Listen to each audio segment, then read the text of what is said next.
down in Bennington County. And if we'll just go around the room and I'm Rodney Graham. I represent Williamstown and Chelsea. And Jed Lipsky, Lamoille 1 represents Stowe. Henry Pearl, I represent the towns of Danville, Peacham, and Cabot. Josie Levitt, Grandel, Chittenden, all of Grandel County, and West Milton. Mike Rice, Bennington, Rutland District, towns of Danby, Dorset, Landgrove, Mount Tabor, and Peru. Good morning, John O'Brien. I represent Royalton in my hometown, Tunbridge. Esme Cole, Windsor 6, Hartford. For the Supernaut, Windsor 4, Barnard, Pomfret, and Bridgewater. And do we need to be looking at a screen, or are we going to just hear from you just in terms of testimony? Do you have presentations? It's just verbal testimony today. Okay, good. So nothing And to look at. We've got, I know you've got several people who are planning to speak. Sure. We would just ask that when it's your turn to speak, you come up to the end of the table. And if you're not here physically in the room, we'll recognize you. There's some folks on Zoom? There's 2 on Zoom, yes. Okay, good. Well, why don't we hear who's here? All right, so thank you. So my name is Abby White. I'm one of the co-chairs of the Vermont Housing and Conservation Coalition. And for those who aren't familiar, the coalition is comprised of roughly 50 organizations representing affordable housing and conservation. We are often the recipients of VHCB funding, and so we're the organizations that deploy those resources out in communities. And we are here today to tell you about our work and also advocate for the importance of VHCB funding. This fiscal year, we are asking the General Assembly to support full funding for VHCB. That would be $27.8 million in fiscal year 24. And that's not just to address today's urgent needs related to land affordability, housing affordability, but also for permanent affordability. VHCB is really one of the only entities in the state that has that as a focus, in addition to their focus of really aligning investments with housing and conservation together. It's one of the things that makes VHCB unique rather than what happens in a lot of states where you have those 2 sectors kind of vying for resources or in competition. VHCB ensures that the investments made are really kind of balancing both needs and recognizing that when you invest in housing and conservation together, communities thrive. So that's a bit about me. I'm also, in my day job, I'm a vice president for engagement at the Vermont Land Trust. But you'll be hearing from the folks on the ground who are doing this work. And so joining me today, we'll start with Gabby Tuitt from Old Road Farm, my colleague Al Karnatz from the Vermont Land Trust, Mark Laurie, who should be on Zoom. He's with Rupert Valley Holsteins. And then finally, Julie Curtin with the Champlain Housing Trust. Great. All right, great. So will we have, did you say Julie was next? I think we'll start with Gabby, Yeah. and then we'll go to Al, and then on Zoom. Okay, thanks. Yeah. Hi, I'm Gabby. My husband and I own and operate Old Road Farm in Granville, Vermont. We grow on about 3 acres, organic vegetables. We have 6 greenhouses for season extension and winter growing. We have 3 to 4 employees during the growing season, and we sell to local grocery stores and co-ops, a farmer's market, farm stand, and to some restaurants and catering businesses. We started growing in college. We worked on a lot of great farms. We had a lot of great role models, and it kind of inspired us to grow for ourselves and for our community. We thought it was a great way to be able to give back to our community, to grow healthy food in a sustainable way. And so we started on leased land in Moncton. But the land that we were farming was super hilly and rocky, like a lot of land in Vermont. And we only had about an acre to grow on. So we knew if we wanted to do this for the long haul, we needed more farmable land. So we drew up a business plan. We had a lot of help from a lot of great organizations like NOFA and the Intervale Center. And then brought our plan to the Vermont Land Trust, and they helped us find our forever farm in Granville. And yeah, we wouldn't have been able to do it without them. My husband and I were first generation farmers. We had little access to land and capital, and just having affordable land allowed us to just, get on the ground and just really start investing in infrastructure and equipment that we needed to just grow our business. And I think it's a very important program and funding. And I think if we want to keep, Vermont's rich agricultural history and landscape, I think we need to keep supporting these programs and keep supporting young farmers. So Gabby, when did you say you had bought the farm that you're on now? Right before COVID, so 2019, 2020. Yeah. You described it as your forever farm. Yes. So when you first mentioned it was 3 acres. So we are on 24 acres with 18 tillable acres. So we have room to grow, but we're, yeah. Questions? Committee. Thank you. Yeah. For your testimony. Appreciate hearing it. Thanks, Gabby.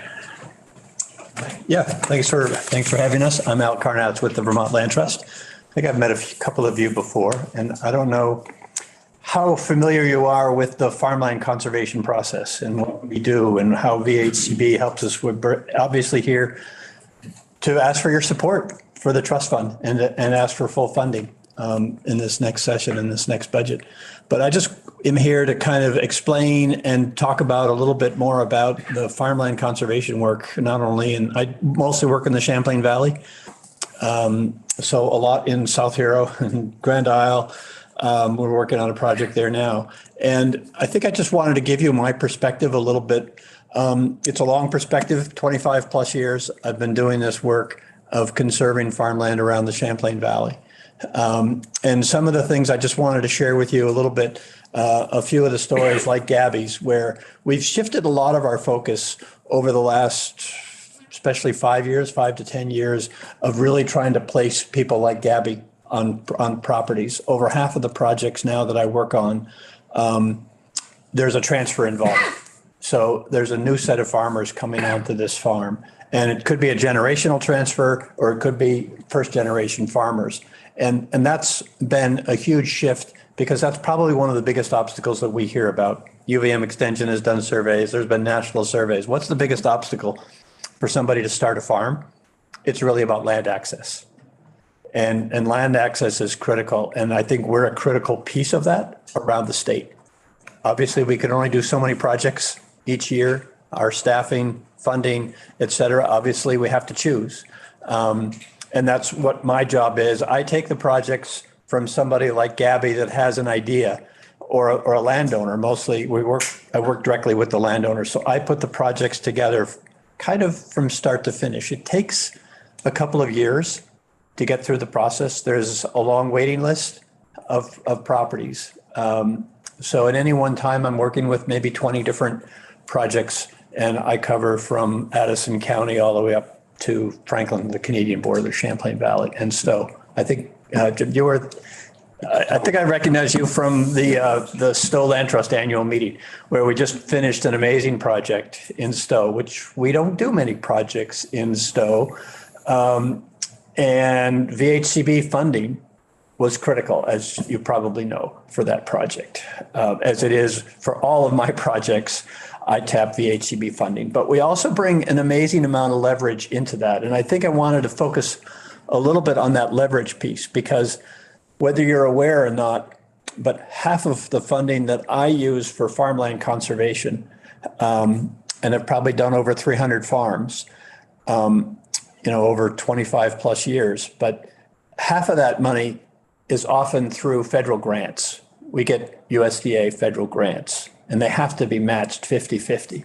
So the VHCB portion of that money is really critical, because we don't know where else to go for that leverage. Occasionally, we'll do local fundraising, which we've done in the past. We had a huge amount of local fundraising in Stowe for obvious reasons. Whenever we get into really high real estate markets, Charlotte, Shelburne, Stowe, Dorset, places, around Bennington County even, we may have to do some local fundraising. But the VHCB piece is really critical to bring that whole package together.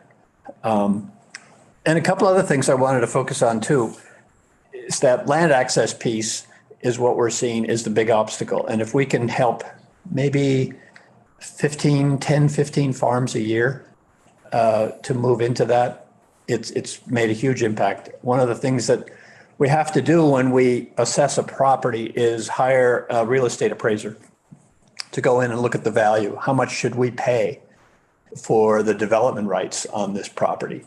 And the appraisers are telling us now what's really happened over the last 5 to 10 years is there's more farms being sold around Vermont right now that are conserved. Those farms that are selling and they're staying in farming are the conserved farms. There's fewer of whole farm sales of unconserved farms. So to me, that tells me we've made some success. We've had some success because we're keeping those farms intact over the years. They say, well, it's like 2 to 1 now, at least, in terms of those farm transfers. And they're mostly conserved farms. The other thing that we incorporate into our easements, and it's a conservation easement, if you're not familiar with the term, but our conservation easement, it's a perpetual document. It perpetually ties that land together. The main restriction is you can't subdivide it. But the other thing that's embedded in that document, in that easement, is an option to purchase at agricultural value. It gives VHCB and the land trust, because VHCB is a co-holder. Sorry to get into the details, into the weeds, but VHCB is a co-holder for all of the easements that we hold. And this option is an opportunity for the land trust or VHCB to step in to buy it at its agricultural value. So much like affordable housing that has a perpetual restriction on resale value, or income eligibility. There's no income eligibility except farm income eligibility. If you're making half of your money already farming, then you're free to buy this farm. But if you're not, we have an option to buy it. And we have an option to buy it at its agricultural value. So there's a built-in mechanism to try to keep that land affordable over the long term. And we've exercised that. It's not our first preference, but we want to try to see that land stay in agricultural use and not go out of farming. So that purchase option is a pretty unique tool. It's pretty unique to Vermont. And we've been doing it since 2005 in our easements. So almost 20 years now. And I think what it's helped is for those owners of those conserved farms, they're looking for a farm buyer, not necessarily an estate buyer for their farm. So it's been a valuable tool. And just a couple of things. I know we only have 45 minutes. I could go on. I won't. But the other thing I wanted to just make you aware of, or to highlight, is the work over that 35 years now of VHCB, as you probably just heard, has what we've remarkably created over that time is some very impressive blocks of protected farmland. In many states, we talk to people in Maryland and Massachusetts, Delaware, that have maybe similar programs, and they try to wrestle with how to do this in zoning, but we've kind of done it in many towns through the VHCB funding. There's blocks of 12 farms, 5,000 acres in Bridport, another 8,000 acres in Franklin County, the St. Albans Bay area, which is a concentration of dairy farms. We have over 15 to 20,000 acres of protected land in those towns. And it's not done through zoning, and it's a permanent restriction. So from that aspect, just looking at the big, longer picture, like I said, I maybe do 10 farms a year, but over the course of time, we've really changed a lot of the landscape and kept the landscape looking like it is over that term. So I just, again, appeal for your support for the full funding for the trust fund. Yes. Representative Lipsky. Welcome, all of you. And I'm new at this business, but I have in my hand a bill that was submitted to the Legislative Council here in the building to fully fund in perpetuity the transfer tax funds that are due to the Housing and Conservation Trust Fund, and not to be used for other purposes.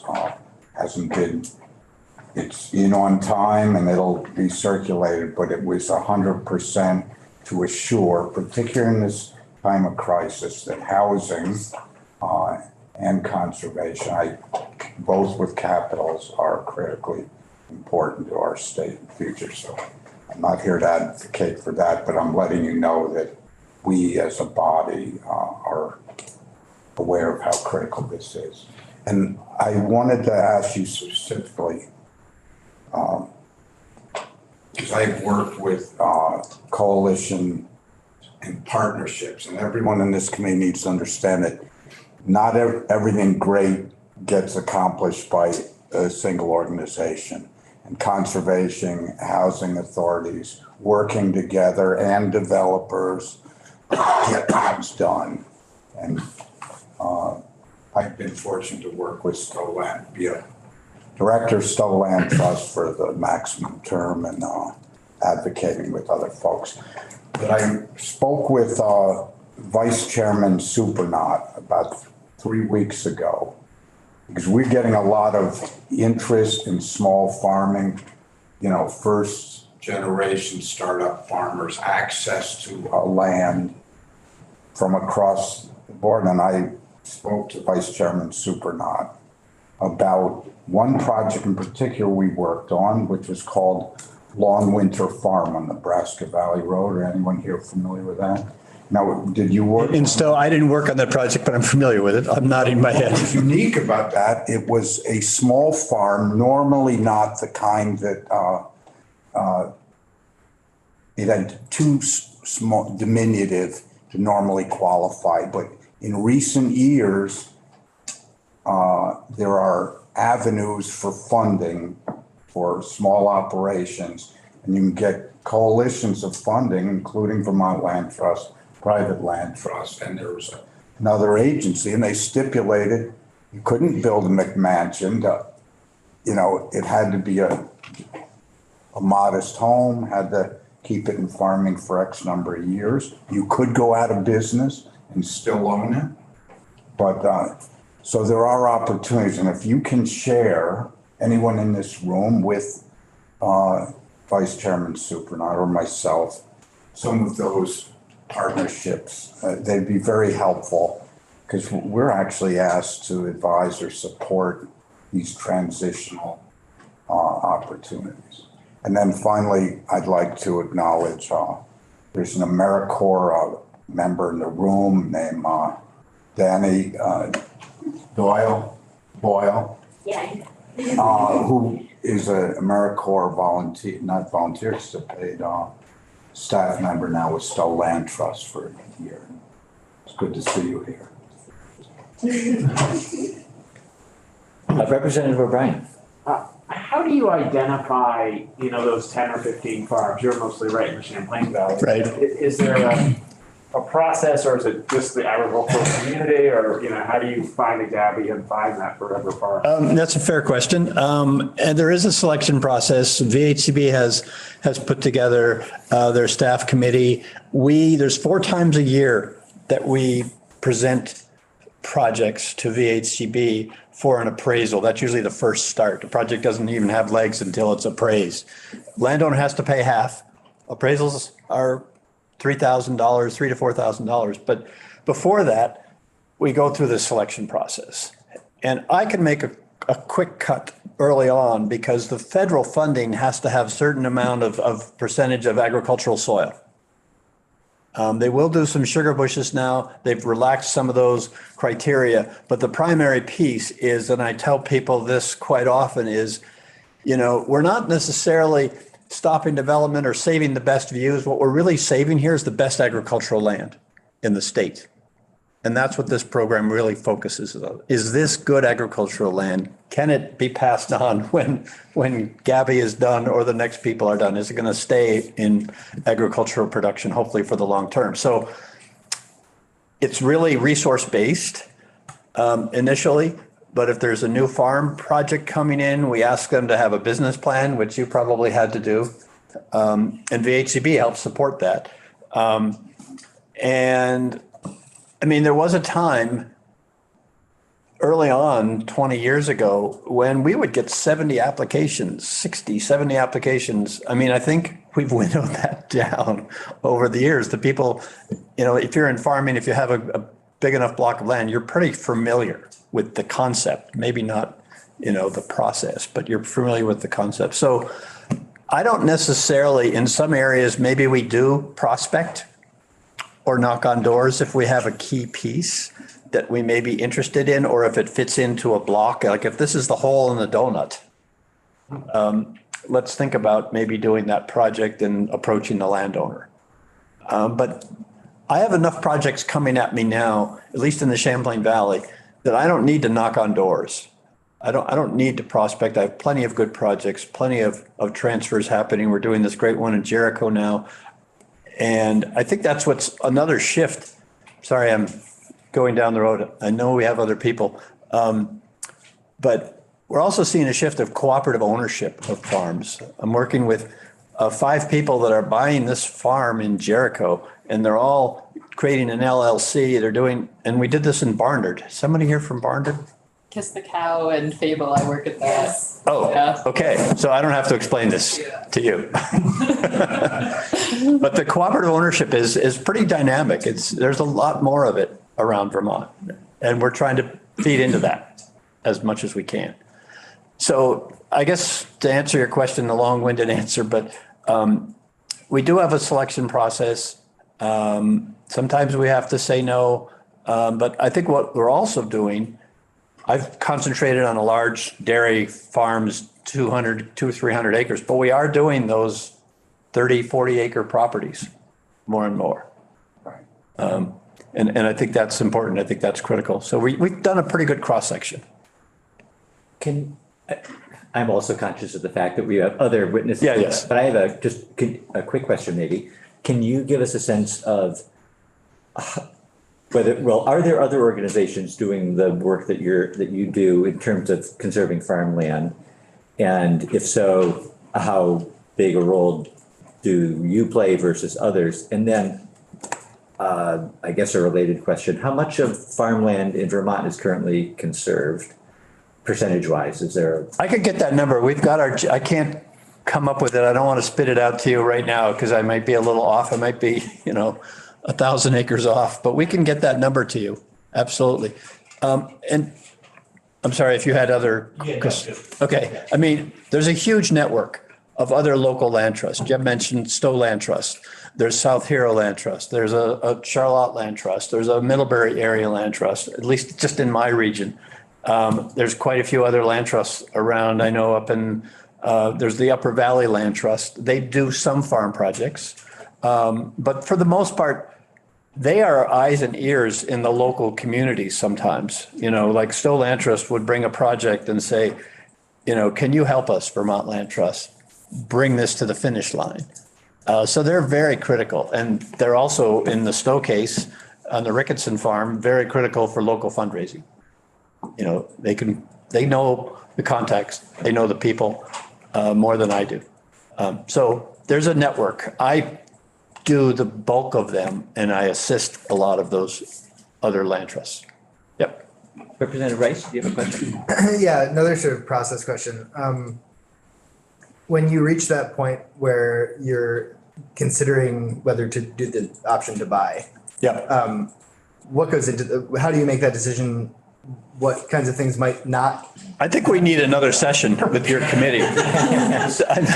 I'm not totally joking. Yeah. Here. It's on our, I think there's a sticky note on the bulletin board that has the Land Trust's name on it. So. Okay. Maybe. I think it's a fair question because we have to wrestle with some of that decision. Obviously, it's, anyway. So why don't we do that? Why don't we, if you're game for another visit? Just to be sure that we get everyone, and we're a little open-ended on the end time here, but you may have some place else you need to be. But in any case, why don't we cycle through? Great. And if we have time, we can. All right. But thank you. So I think we wanted to have Mark next. Up there. Good morning, Mark. Yeah, good morning. How are you? We're well. Welcome. I'm a dairy farmer down in Rupert, Bennington County. I farm with my brother, twin brother. We milk 400 cows, crop approximately 900 acres, most of it hills and a little rocky, but we've carved out a living here. We're the third generation, and we have the fourth generation on board. We made a sizable investment 5 years ago, put in a new double 10 parallel milking parlor to position our farm for the future, and we're in it for the long haul. Rupert has been a farming community for a lot of years. Not a lot of industry here. We have 2 small villages with farmland interspersed. There's been a number of conservation easement projects in our town that have kind of solidified a pretty good block of land, both forest land and farmland, and it is critical. I've already heard it said once, but probably worth repeating. It's critical to keep prime ag land in farming, whether it's vegetables or dairy or whatever, because that's the type of land there's only so much of. And there's also been a fair amount of conservation. Probably some of the first projects in the state were over in the Meadowy Valley on Route 30. Part of that lies in Rupert, Paula area. There's a nice block over there. Most of these projects are done by the Vermont Land Trust with funding from VHCB, and that is very critical. I think it's tax dollars that are well spent to help preserve the farms that we have and to benefit the communities that are involved. And there's lots of towns in Vermont just like ours, just like Rupert. It's a good investment, and it'll make a difference down the road. We purchased a conserved farm right adjacent to ours in 1998, which made it affordable for our farming operation. Last year, we were able to conserve 177 acres, some of which is prime ag land along White Creek, and some beautiful hills and pasture up a backcountry road. That was with the help with some of that funding.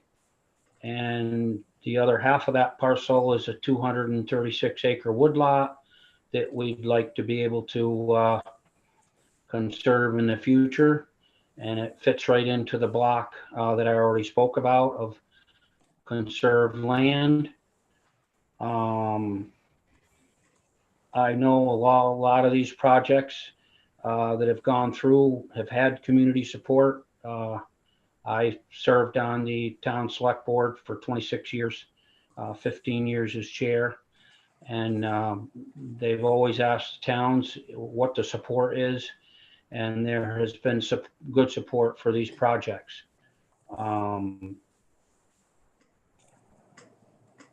With that said, I would ask for full funding for in the next budget year for VHCB, and we can continue to preserve all the lands that we cherish and the working landscapes. And don't forget about tourism. We all know tourism is big in Vermont, and they come here to see the green valleys and the mountains and the hills and the farmland and the cows and everything in between. And we need these people because they support a lot of businesses. So with that said, I appreciate your hearing my story, and appreciate your support. Thank you. Thank you, Mark. Just stand by for a moment. We'll see if anybody has questions for you. Okay. Anybody jump in? Okay, I guess you're off the hook. Yeah, you're welcome to stay around if you'd like for the rest of the testimony. Abby, who's next? Great. So next we have Julie Curtin with the Champlain Housing Trust. Julie is also on Zoom. Good morning, Julie. Good morning, Mr. Chair. Good morning, committee members. Thanks so much for having me here today. I'm Julie Curtin. I'm the Director of Home Ownership with Champlain Housing Trust. And I'm really excited to be able to talk about a project that we call it a dual goal project in the VHCB lingo, where we're touching on both farm conservation and housing, specifically talking about a VHCB funded program for farm worker housing improvements for on-farm housing. VHCB has granted over the last year and a half, has granted to Champlain Housing Trust $2.2 million to administer a program to make repairs to substandard on-farm housing for farm labor.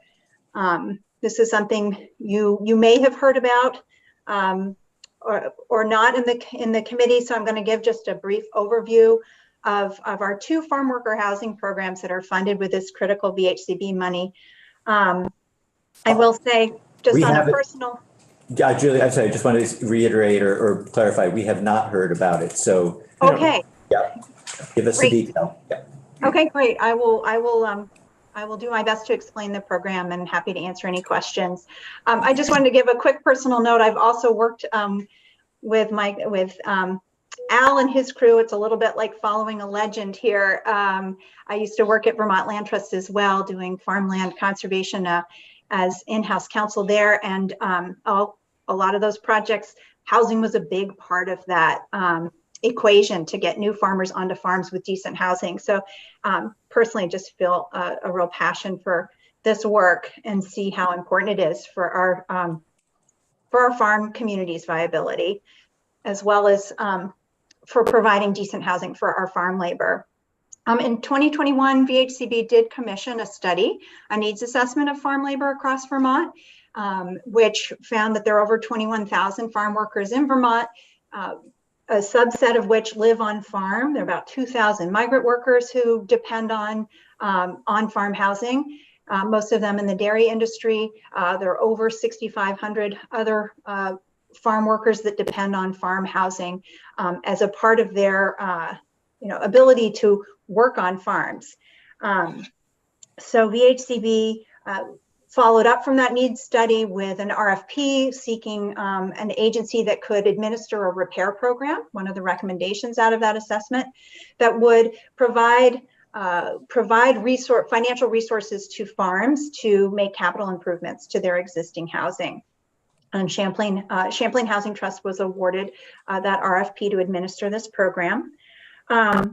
I will say I was also one of our recipients of funds through this program. Bill Soar, who is he's a conserved farmer. He owns Champlain Orchards in Shoreham, had wanted to be with me today to talk about his personal experience with participating in our farm worker housing repair program. Unfortunately, had a conflict but was able to provide written testimony. So I just want to make the committee aware he has submitted testimony talking about the critical need for this funding for his farm operation. So as I mentioned, we have two farm worker housing programs. One is a repair program. That's our sort of most established program at this point. And we also have a pilot program to do whole replacement housing on farms. First, let me talk about the repair program. This program was funded last year with $500,000 in loan capital from VHCB. We opened our applications in the spring after an extensive outreach period, which we did in partnership with UVM Extension. We convened stakeholder meetings with representatives from the agricultural community, Agency of Agriculture, and as well as farm worker advocates to get the word out about the program. We launched it in February and received applications from 45 farms. We are able to fund, we have forgivable loans of up to $30,000 per farm to make health and safety related improvements for that farm. The loan is forgiven at 10% a year over 10 years, so that at the end of 10 years, there are no funds due. These are also interest-free loans, so 0%, essentially meaning there are never payments due on the loan. This is not like a typical line of credit where you then are going to have a monthly payment. This is interest-free, payment-free money, so long as the housing is used for farm worker housing and it is adequately maintained. So we really wanted to do our best to remove barriers to access for this funding for farms to access the funding. We think that getting 45 applications for the program demonstrates that farms, that those barriers are low enough. We had a lot of interest in the program. That amounted to over $1.8 million in project costs, competing for that $500,000 of initial funding. We were able to fund 15 projects and out of our first $500,000 of funding, actually it was 16 projects. One project was not able to move forward. Of those projects, 10 were for dairies, 3 veggie operations, 2 fruit operations, and 1 flower operation. This represents housing for between 110 and 135 farm workers. Currently, 8 of those projects are under construction and 4 are almost complete. As I mentioned, these funds are to make health and safety repairs for housing. We use a checklist that we visit the farm that is receiving our funding. We make sure that any improvements that need to be made to the housing to bring it into compliance with the Vermont Rental Housing Code are included in the scope of work. And ultimately, that is what our loan will fund. So we have 4 projects that are almost done. To give you a sense of the types of projects that we've funded, I'm going to give you some numbers, and this is I've also provided some written testimony. So all these numbers are in what I've provided to the committee already, so you don't have to write them down. But of all of our applications, 19% were for window and door replacement, 11.5% were for insulation, 11% for structural repairs, 11% for electrical repairs, 9.6% for plumbing repairs, 9.6% for bathroom projects, 9% for kitchen projects, and 7.7% for roof projects. And I don't have the percentages, but I do have projects in our pipeline for septic replacement, wastewater replacement. And I do see my video's frozen, so I'll try and get that unstuck for you, but I'll keep talking. Yeah. I try to get it to freeze on a more flattering note, but it's a little time it right. So because we had such a strong demand for the program from the first round of funding, VHCB awarded us an additional $774,000 in loan capital.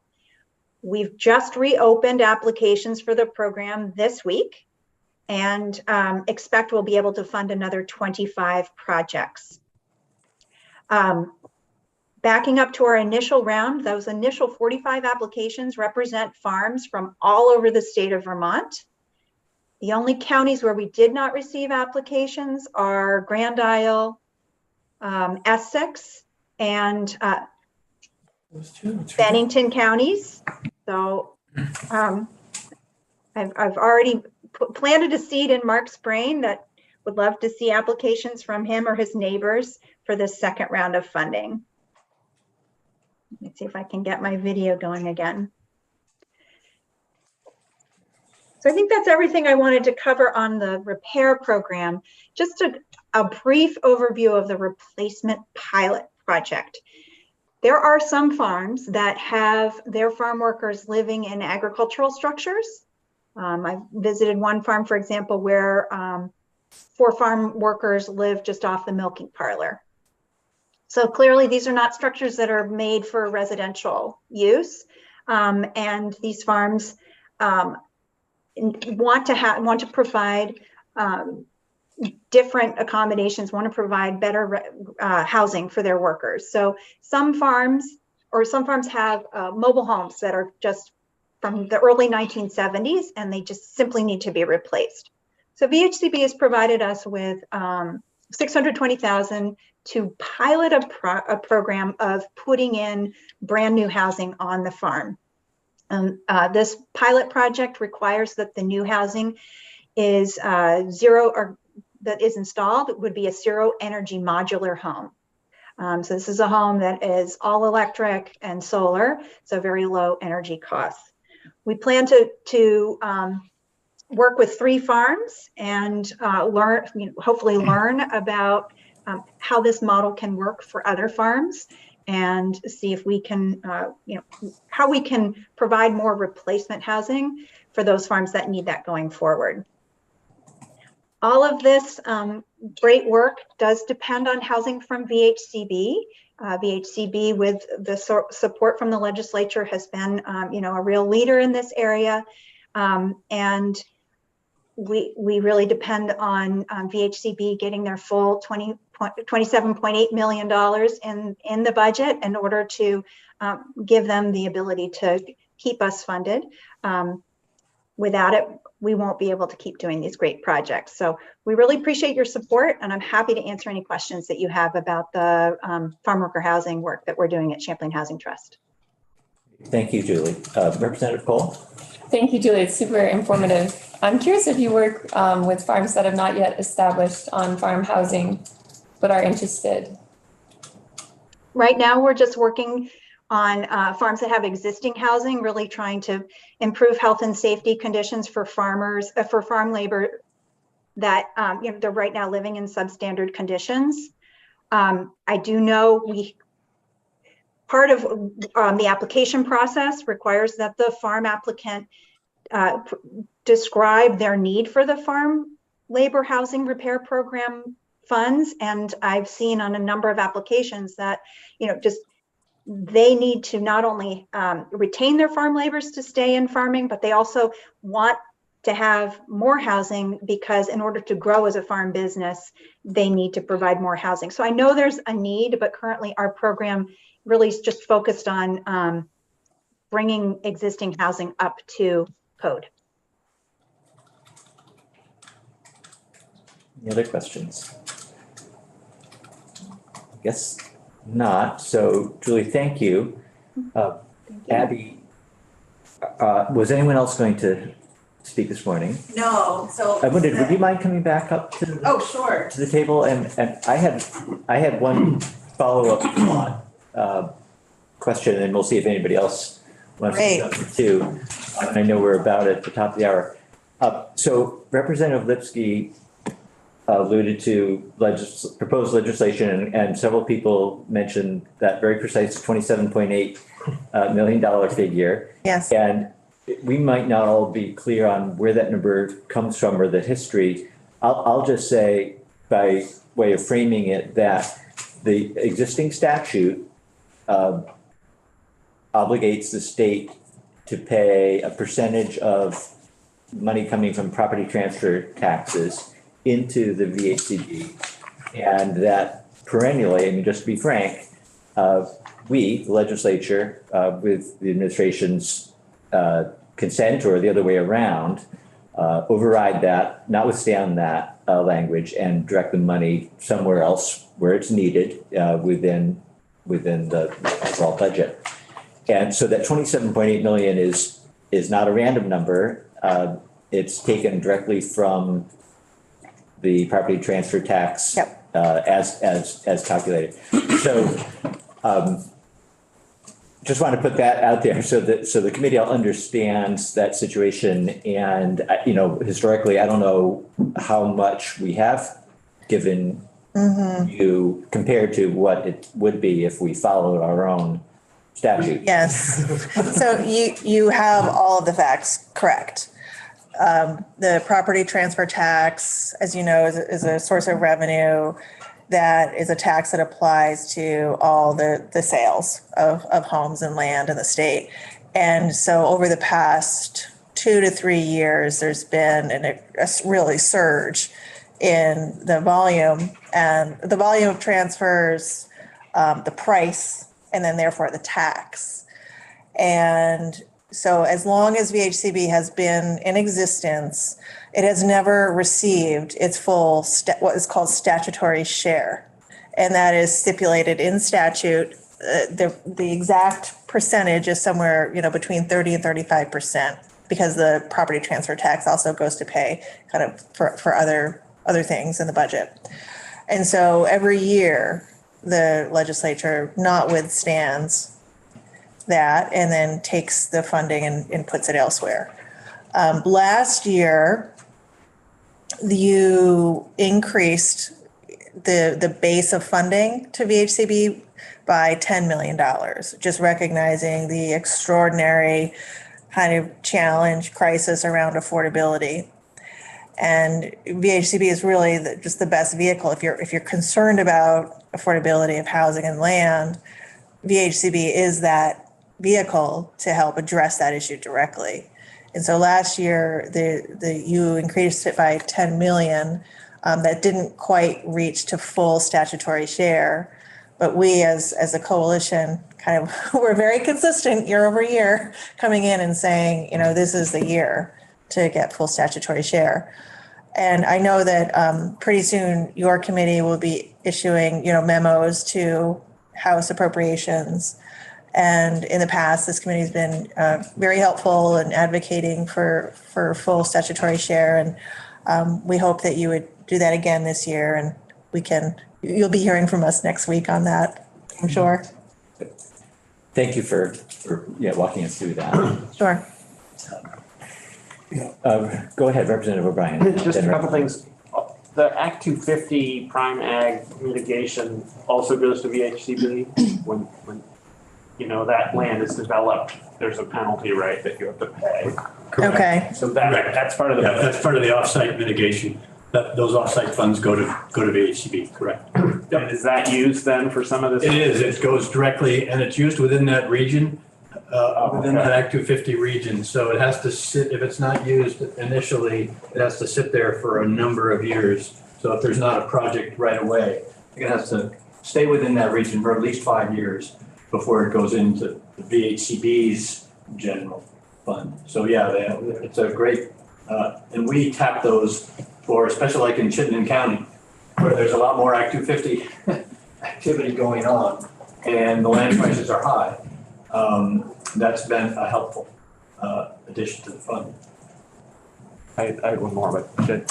Yeah, Representative Lipsey, did you have a question? Yeah, just to clarify, the statute as exists requires that 50% of the revenue goes to the Housing and Conservation Fund. But yes, that has traditionally gotten diverted. This particular bill that I submitted is to keep that 50% in that permanent and perpetuity category. I did not, this wasn't from this committee, this was from the personally, and that's another Thank you. story. I don't want to confuse jurisdiction. Right, we should probably have bright lines and guardrails or whatever. You know, that's why I am raising it, in full disclosure, not a committee initiative. One other quick question. I just wondered if do you do more than just conserve, like, essentially prime ag land? For example, this committee, we hear a lot from a lot of people, but Hillary Solomon, who you probably know, she's in the conservation district for Pulteney Meadowy Valley and also on the Vermont Citizens Advisory Board for Lake Champlain. She was saying, like, South Lake, they'd like a state park there. There's almost no access at all. So does the Land Trust or VHCB, would you ever partner, say, with the state of Vermont to identify land to conserve? That, once again, would help all Vermonters if we could find a state park there. Yes, well, we're only talking about agriculture today, but forest land, yes, we're very active in conserving large blocks of forest land, community lands, perhaps like the one you're referring to, town forests. We've conserved roughly like 30 town forests in partnership with towns. And the ownership structure there is, towns often kind of own that land, but then there's a conservation easement on it. We partner a lot with the state, Forest Parks and Rec, Department of Fish and Wildlife. And in those instances, we will sometimes co-hold the conservation easements. So there's different structures, but it's all lands, yes.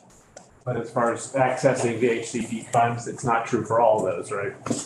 Correct, yeah, not always VHCB. Right, could be a mix. It could be a mix, and on the forest land, especially the large blocks, it's federal forest land, federal forest legacy funding. Yes. Representative Templeman.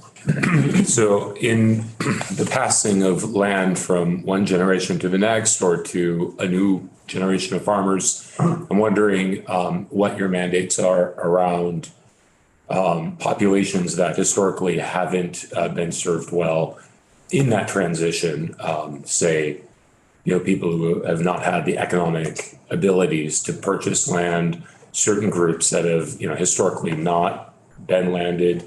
What are some of the things you've been doing to assure that all people are served and equity is achieved? Yeah, it's a really great question. In the past, when we're doing farm transfers, and in the case of like Gabby's farm is a perfect example, we're often looking for people with past agricultural experience because we want to ensure that the transfer will be successful, because a successful enterprise is one of the best ways to actually protect farmland into the future. And also we pair them up with partners as well. So I think the same kind of lens applies to whomever we're going to be working with. We as a Vermont Land Trust have received some private dollars philanthropy to work directly with marginalized and underserved communities. That includes people of color and also indigenous communities as well. And so the work that we're doing on kind of transferring farmland whereby a farm will become available, Vermont Land Trust may step in and purchase and own that farm for a period of time, create a lease with a farmer, and then eventually transfer. That same process applies to anybody. And with these private funds that we've received, that's something that we've been able to do more and more of. There is the Land Access and Opportunity Board, which you may be familiar with, and there's a report coming out, I believe it's next week. And It just came out. It just came out, okay. And so hopefully you'll be getting testimony on that from VHCB. Obviously, there's some legality that they need to explore in like directing state funding to specific populations, but that's what this report has explored. And we're really eager to see what you all take from that and where that goes, because there's an opportunity to do more. Great. So I think we will reach out to have the Land Trust back in. Great. Talk more about your work. And then you mentioned the budgeting process and yes, next week. I don't know if we've already set something up or not, but we're certainly happy to have you come back in and spend a few minutes making that request again if you want to, but Okay. otherwise, I think you can consider it noted. Thank you. And if you want to, just follow up with a letter even. Yes, I think that's what we'll do.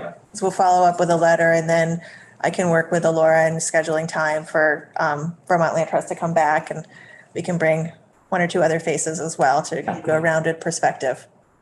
So thank you so much for your time. Thank you. Thank you.